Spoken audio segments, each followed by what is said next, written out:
everybody. Let's go. We're going to move on and get the father of the internet online. Unbelievable. Does anybody understand what I'm saying? The father of the internet. This is a brilliant human being that we've been blessed to have here this morning. And I know a lot more about you, Vint Cerf, than you know about me, which is unbelievable, in fact. But no, I'm just saying your background is just so tremendous. Your work that you've done in the past, and certainly the work you're doing now, especially through the Marconi Society and all the things that you're doing, are so inspirational. So we want to give our audience, the people that are working with Silicon Harlem and supporting us and doing a lot of things, to have you just sort of address us, give us some ideas. What should we be thinking about this notion of advancing humanity as we look at the way the world is going, and sort of how you're looking at things moving forward? Well, thanks so much, Clayton. What a pleasure to meet you face to face this way, although I had intended to come and be there physically. And as you know, that didn't work out because of COVID-19, but we'll get there eventually. So let me bring you greetings from the Marconi Society, which I chair, and from Google, which is proud to be among the sponsors of today's event. I could listen to the students all day. I just love the creativity and energy and enthusiasm that we got in just those two samples. I also wanted to tell you, after I got a chance to look at the program, I'm sitting here being very unhappy because my calendar is not going to let me stay longer than my time to chat.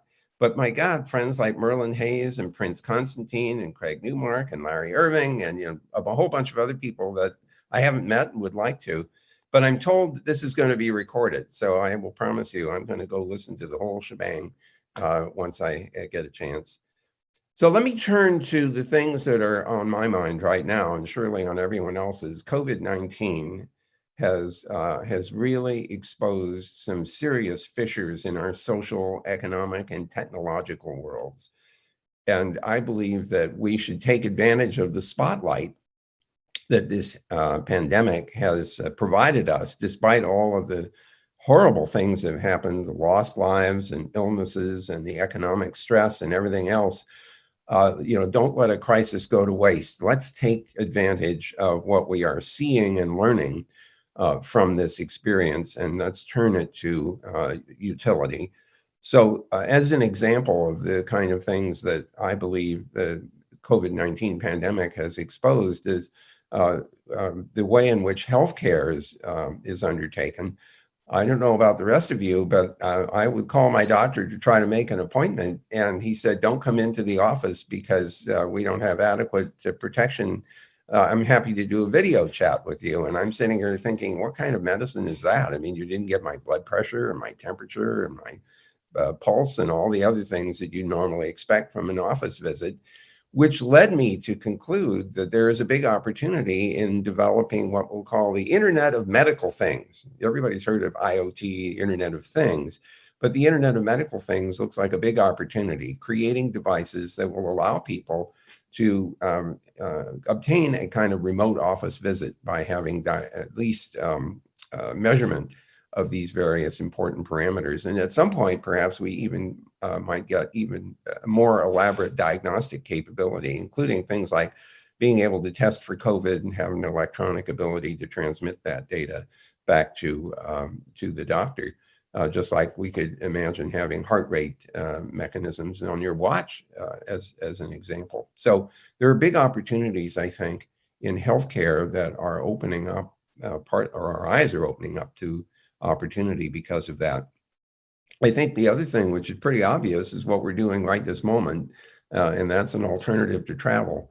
And although I personally much prefer to be up there in New York with you, this is not a bad substitute. And I have to admit that these days, since I've been in my basement office, which is where I am right now for the last 7 months, I've been able to travel to Australia and Austria on the same day and then be home in time for dinner. And of course, the ability of the internet to sustain this kind of two-way high bandwidth communication is frankly quite surprising. I suppose as we think about the amount of streaming video that was becoming so popular over the last 5 to 10 years, that this increase in capacity worked in both directions. So we're all taking advantage of this astonishing increase in capacity that the internet has managed to achieve. I want to, I don't have time to go through everything here, but I want to emphasize how important it is for us to look at the social and economic impact that the COVID-19 has highlighted, and also, I think, the side effects of social media. Now, the thing that you heard from both of our students is the value of social media, Instagram, for example, in drawing attention to themselves and their work and their businesses. But I think everyone on this call would also appreciate that that same platform, not just Instagram, but all the various social media, can be and has been seriously abused. The propagation of misinformation, disinformation, and divisive discourse has been obvious, and we are going to have to do something about that if we don't want to lose the value that those media have provided to us to connect people together, to discover each other and common interests. But at the same time, we have to find ways of making sure that these don't become serious detriments to our social stability. That is not an easy challenge, and it is not solvable purely by technology. I'd like to argue that some wetware up here might help. Critical thinking would be very useful. I mean, think about, where did this stuff come from? Is there any corroborating evidence for the assertions that are being made? Is someone trying to convince me of something for some purpose for which I might not agree? There are just a variety of rationales for wanting to cope with and essentially undermine the harmful effects of some of these online environments. That doesn't even get to the other big problem, which is malware and the propagation of ransomware and all the other kinds of interferences that happen. And I can hear somebody thinking, why the hell didn't you make a more secure system when you designed this 40 years ago? And the answer is, we didn't have the technology available to do as good a job of it as we can now. So there are technologies available, and we can improve the implementation of them. But we also need to encourage better behavior by the people that use the system. I mean, a lot of this is, of the problems you see are choices that humans make that are not necessarily in your best interest. So I want to move over to an observation about software, because I will bet that a great many people who are thinking about what to do right now and are kind of forced into thinking, how do I do this online, will recognize that software is an endless frontier. Right. I mean, there isn't anything that you can't do with software as long as you can figure out how to program it. Can't figure out how to program it, it's a different problem.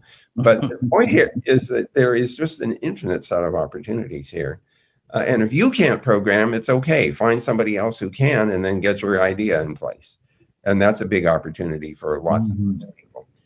However, there is also a big issue here, and I draw your attention to it because I believe it deserves a substantial amount of research, and that is that software is not perfect. It has bugs. What are bugs? Bugs are mostly mistakes that programmers make.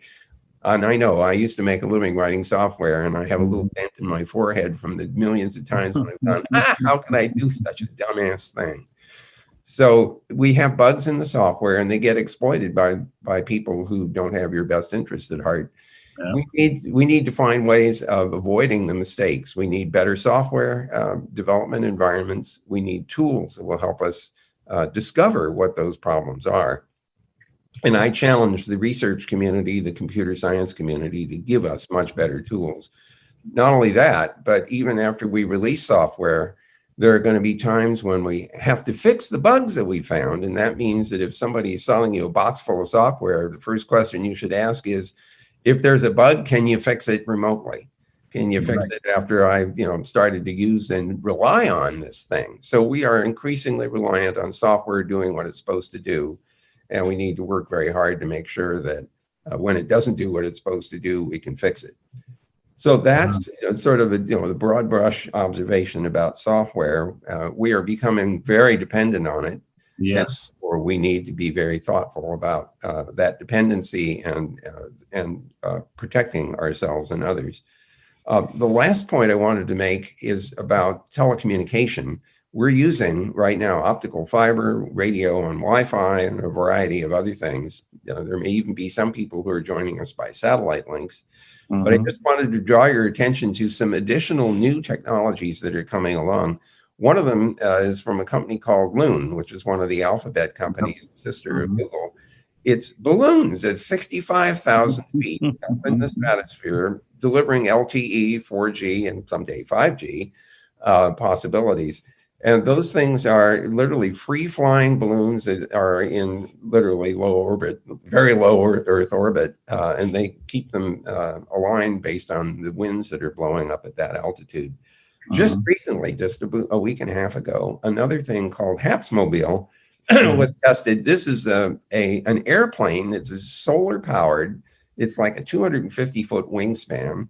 It takes a few hours for it to get up to 65,000 feet, which is where it flies. And again, using balloon-based radio systems, we tested it with a four-way video conference call with Tokyo and London and Washington, D.C., and San Francisco, all being connected with high res like you're seeing right this moment. So we're starting to see some pretty interesting atmospheric level communications technologies coming along. And then, of course, there's Elon Musk and others who are putting satellites in low Earth orbit. The Starlink system, if it is actually installed at full capacity, will have 24,000 satellites in orbit up there. Wow. That means that there won't be any square inch of the Earth that can't be reached by internet. And that means that getting access to the internet is inescapable. It's going to be there. Now, it still remains to be seen what the performance of the system is, what the costs are. And that raises one last point I wanted to make generally about internet access. My job at Google as the chief internet evangelist is to try to get more people connected to the internet all around the world. And what we're discovering is there are technology limitations, there are cost limitations, there are in technical challenges, atmospheric and local conditions that get in the way of various alternative choices depending on the frequencies that you're using. So we have a ways to go to get everybody up and running. But these new technologies will help, assuming that they deliver on their promise. So I can tell you that for the rest of the day, just looking at the program, if you don't come out of the end of this day with bursting with ideas for things to do, I'll be very surprised. I can't wait to see the videos. I thank you so much, Clayton, for letting me take part in this at the beginning of the day. And believe me, I want to wish the Silicon Harlem every possible success. This is just so good to see. So keep at it. We're behind you. Thank you so much. And let me just quickly just say there's so much conversation going on around your your remarks, and I hope you do look at that because there's just so many different ideas that have come out of just from what you shared with us. When Mike talked with Merlin, he reflected on a cab ride that you had with him. So I don't know if you remember that, but that was fun to hear. So just a big thank you from us. I hope we get to do this again, Vint Cerf, because you threw out a lot of things that we now have to really sort of break down on our side. Internet access is our number one thing. But I thank you again for sharing your expertise and just being a part of this. I appreciate it. Thank you so much. You're very welcome. Good luck to everybody. I'll see you on the net. You got it.